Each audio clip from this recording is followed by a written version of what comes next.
C'est l'un des seuls versets du Coran qui te regarde tomber et te tend la main avant même que tu cries. Allah le Tout-Puissant dit dans le Coran: والذين إذا فعلوا فاحشة أو ظلموا أنفسهم ذكروا الله فاستغفروا لذنوبهم ومن يغفر الذنوب إلا الله ولم يصروا على ما فعلوا وهم يعلمون.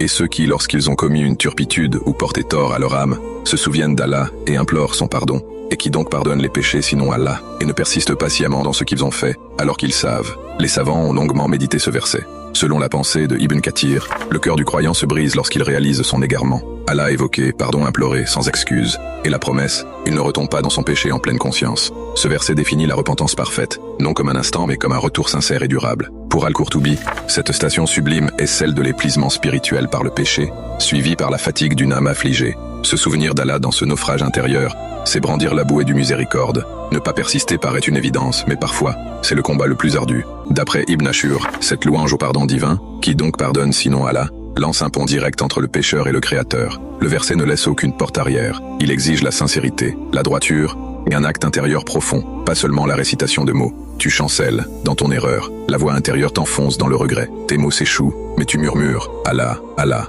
C'est à ce moment-là que l'eau douce tombe. La miséricorde embrasse le cœur brisé. Tu ne dis pas « je suis faible », tu dis « je reviendrai ». Et tu ne regardes pas en arrière, parce que regarder en arrière, c'est laisser le poison couler encore un peu. Ce verset, c'est la main tendue dans la nuit la plus noire, la promesse que tout peut renaître. Pourquoi ce verset touche au plus profond? Parce qu'il plante un arbre d'espoir dans la blessure la plus grave, la trahison de soi-même. Et il montre que le pardon n'est pas une fiction, c'est une renaissance. Ce verset n'est pas une leçon en boîte, c'est une lumière vivante. Reconnais ton errement, implore le pardon, quitte le chemin qui t'a mené là, reste debout face à toi-même, et sache que lorsque tu te souviens de lui, il suffit d'un souffle de repentir pour être accueilli dans son infinie clémence. Qu'Allah te pardonne tes manquements et te rapproche toujours de lui. Tape Amin en commentaire.